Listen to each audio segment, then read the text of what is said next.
नमस्कार, प्रणाम, जय हिंद। कैसे हैं आप लोग। जो है ईएमआरएस में नई भर्ती आ चुकी है जिसमें टीचिंग और नॉन टीचिंग दोनों के लिए भर्ती है। यानी लैब अटेंडेंट की भर्ती है, स्टाफ नर्स की भर्ती है, जो हॉस्टल वार्डन की भर्ती है, टीचर की भर्ती है, यानी बहुत सारी भर्तियां हैं। अगर आप 12th पास है ना तो आप इसका फॉर्म भर सकते हैं। कम से कम 12th पास होना जरूरी है। इसके अलावा आपके पास ऊपर की डिग्री है, आपने ग्रेजुएशन किया है, आपने बीटेक किया है, आपने बीएड किया है, सीटेट आपने पास कर रखी है, यानी तमाम तरीके की भर्तियां है। टोटल अगर हम पोस्ट की बात करें तो 7,267 सीट है।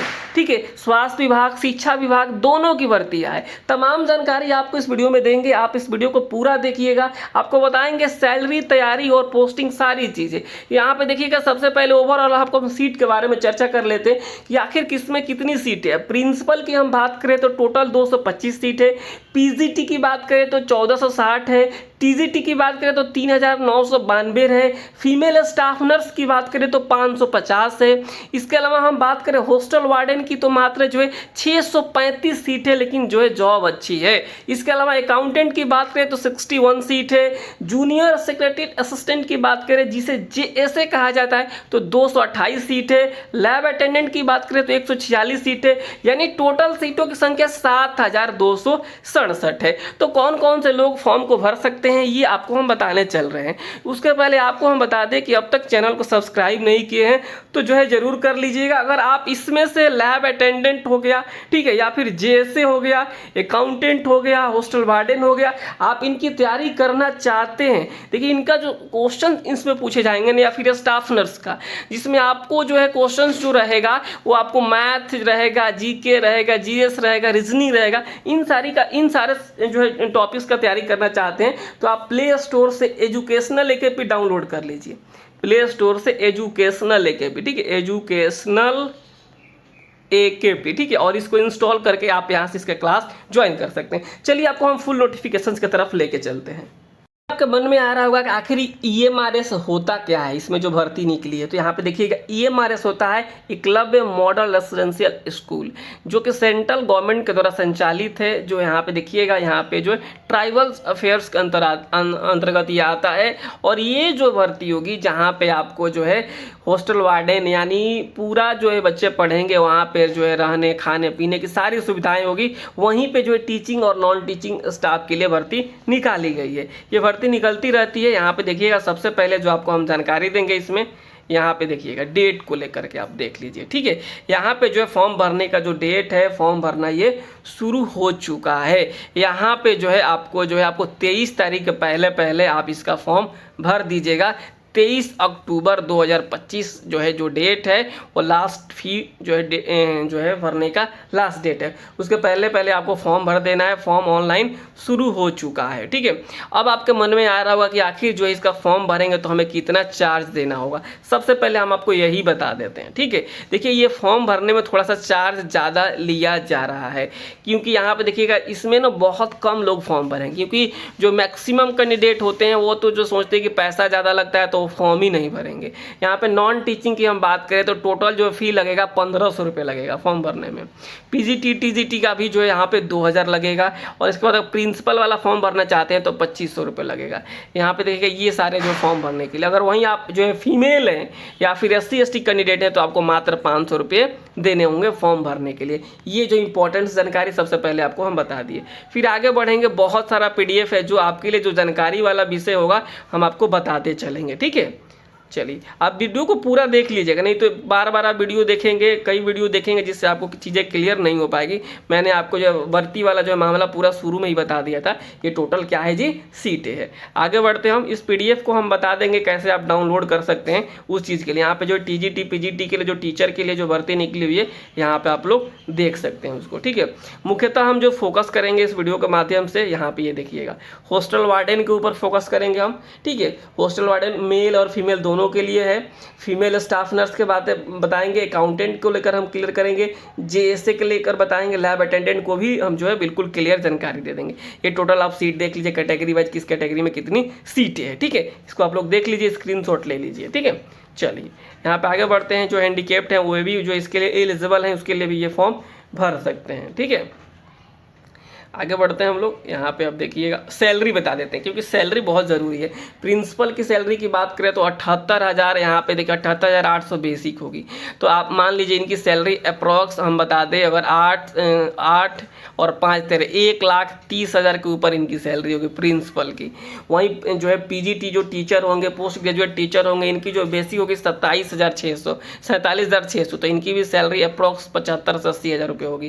टीजीटी का भी जो यहाँ पे 44,900 बेसिक है, तो इनकी भी सैलरी जो है 70,000 के आसपास होगी। लाइब्रेरियन की हम बात करें तो इनकी भी सैलरी 70,000 के आसपास होगी। आर्ट्स जो है म्यूजिक फिजिकल जो टीचर होंगे, इनकी सैलरी की बात करें तो इनकी भी सैलरी जो 60,000 प्लस होगी।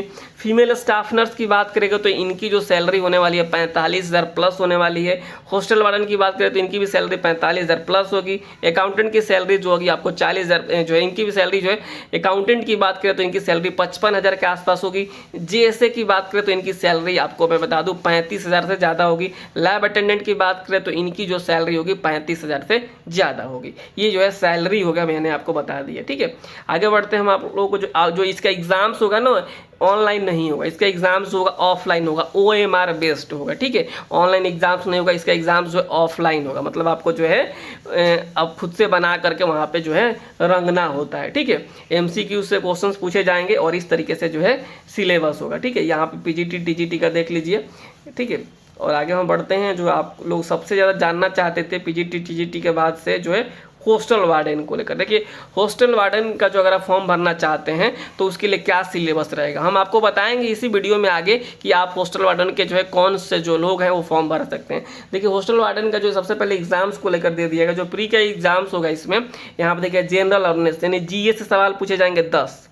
ठीक है, रीजनिंग से पूछे जाएंगे 15, और जो है नॉलेज ऑफ ICT यानी कंप्यूटर रिलेटेड क्वेश्चंस पूछे जाएंगे 15, और यहाँ पे मैथ से पूछा जाएगा 30।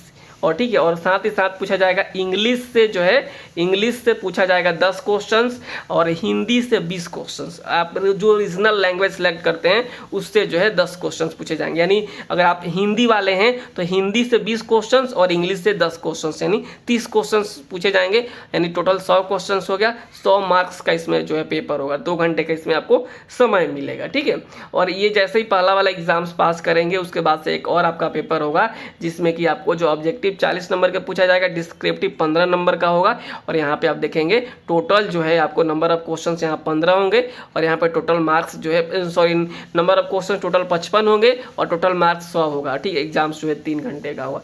तो ये इस तरीके से जो है सारा एग्जाम्स होगा। मैंने आपको बताया यहाँ पे हॉस्टल वार्डन के लिए। अब हम अकाउंटेंट के लिए बता देते हैं, तो अकाउंटेंट के लिए सेम वैसे ही है जैसे कि हॉस्टल वार्डन का है। ठीक है, अब यहाँ पे स्टाफ नर्स को लेकर हम बता देते हैं। स्टाफ नर्स में भी सेम वैसे ही है जैसे कि बाकी हमने आपको बताया। GS से 10 क्वेश्चन, रीजनिंग से 15, नॉलेज ऑफ ICT से जो है 15, यहाँ पे जो है रीजनिंग मैथ से जो है 30 क्वेश्चन पूछे जाएंगे। इसके अलावा जो इंग्लिश से 10 क्वेश्चन और हिंदी से 20 क्वेश्चन पूछे जाएंगे। टोटल 100 क्वेश्चन पूछे जाएंगे, 100 नंबर का होगा और 2 घंटे का समय मिलेगा।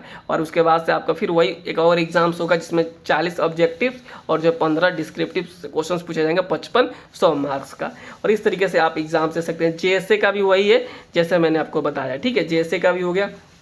इसके अलावा लैब अटेंडेंट की बात करें तो यहाँ पे लैब अटेंडेंट में भी वैसे ही 100 क्वेश्चन पूछे जाएंगे, 100 मार्क्स का, और 2 घंटे का समय मिलेगा। ठीक है, और जो इनका भी जो सेकंड पेपर होगा उसी तरीके से होगा। आगे बढ़ते हैं, हम आपको आगे बता देते हैं इसमें जो इंपॉर्टेंट है कि कौन कौन से लोग जो इसका फॉर्म भर सकते हैं। ये जो है जानना आप लोग के लिए बहुत ज़रूरी हो जाता है। तो यहाँ पर देखिए सबसे पहले हम बात कर रहे थे हॉस्टल वार्डन के लिए, जो कि आप लोग बहुत ज़्यादा क्वेरी कर रहे थे। यहाँ पर देखिएगा हॉस्टल वार्डन के लिए जो है ये PGT TGT के लिए है। ठीक है, उम्र भी आपको बता देंगे इसी में। ठीक है, लाइब्रेरियन के लिए भी बता देते हैं। चलिए यहाँ पे सबसे पहले यहाँ पे देखिएगा जो लाइब्रेरियन के लिए कहा गया कि 35 साल से उम्र आपका ज़्यादा नहीं होना चाहिए। ठीक है, age relaxation SC ST OBC को मिलेगा। जनरल के लिए 35 साल दिया गया है। ठीक है, और यहाँ पर अगर आपने बैचलर डिग्री किया है लाइब्रेरी साइंस से तो आप इसका फॉर्म भर सकते हैं। ठीक है, ये यहाँ पे जो बातें कही गई है लाइब्रेरियन के लिए। फीमेल स्टाफ नर्स की हम बात कर लेते हैं तो यहाँ पे उम्र 35 साल से ज़्यादा नहीं होना चाहिए। और वहीं यहाँ पे इसेंशियल क्वालिफिकेशंस में बात करें, अगर आपने BSc ऑनर्स कर रखा है नर्सिंग से तो आप फॉर्म भर सकते हैं। अगर आपने रेगुलर कोर्स BSc नर्सिंग कर रखा है तो आप फॉर्म भर सकते हैं। इसके अलावा अगर आपने जो है पोस्ट बेसिक BSc किया हुआ है तो यहाँ पे आपको जो है 2.5 साल का एक्सपीरियंस होना ज़रूरी है। यहाँ पे देखिएगा पोस्ट जो है basic BSc nursing from a recognised university institute registered as a nurse, यानी कहीं से आपका रजिस्ट्रेशन है तो भी आप इसका फॉर्म भर सकते हैं। ये हो गया जो है फीमेल स्टाफ नर्स के लिए। हॉस्टल वार्डन के लिए अगर हम बात करें तो आपके पास अगर आपने बैचलर डिग्री कर रखा है, आर्ट से कर रखा है, साइंस से कर रखा है, कॉमर्स से कर रहा है, उससे कोई दिक्कत नहीं है। आपने बीटेक कर रखा है, आप जो हॉस्टल वार्डन का फॉर्म भर सकते हैं। 35 साल से अधिक उम्र नहीं होना चाहिए। अकाउंटेंट में भी अगर आपने जो है बैचलर डिग्री कर रखा है तो आप फॉर्म भर सकते हैं। हालांकि अगर आपने जो है बैचलर इन बिजनेस एडमिनिस्ट्रेशन से कर रखा है तो आप फॉर्म नहीं भर सकते। ये कॉमर्स वालों के लिए बहुत अच्छा है, ठीक है। यहाँ पे JSC के लिए कहा कि अगर आपने 12th पास किया है तो आप इसका फॉर्म भर सकते हैं। यहाँ पे टाइपिंग मांगा जाएगा। अगर आप जो है इंग्लिश में करते हैं तो 35 वर्ड पर मिनट और हिंदी में करते हैं तो 30 वर्ड पर मिनट। इस तरीके से बातें कही गई है। उसके बाद लैब अटेंडेंट के लिए सबसे ज़्यादा क्वेरी आई थी। लैब अटेंडेंट अगर आप 12th पास आउट हैं, आपके पास इसके अलावा कोई डिग्री नहीं है तो भी आप इसका फॉर्म भर सकते हैं। 12th आपका साइंस से होना जरूरी है, या फिर अगर आपने जो डिप्लोमा कर रखा है लेबोरेटरी टेक्निक से तो आप इसका फॉर्म भर सकते हैं। अगर आपने कोई डिप्लोमा नहीं कर रखा है, अगर आपने 12th साइंस से कर रखा है तो आप लैब अटेंडेंट का फॉर्म भर सकते हैं। बहुत शानदार फॉर्म है और तैयारी हमारे यहाँ कर सकते हैं। तो ये सारी जो जानकारी थी जो मैंने आपको बता दिया। उम्र में रिलैक्सेशन तो OBC को 3 साल, SC ST को 5 साल का मिलता ही मिलता है। तो आप लोग इसका जाकर फॉर्म भरवा लीजिए और फॉर्म भरवा कर तैयारी शुरू कर दीजिए। ये सारी जो भर्ती आई है जिसके बारे में मैंने आपको जानकारी दे दी है, ठीक है। फिर भी कोई अगर जानकारी आपको और चाहते हैं तो आप कमेंट बॉक्स में कमेंट कर सकते हैं, उसका रिप्लाई मैं ज़रूर दूंगा। नमस्कार, धन्यवाद।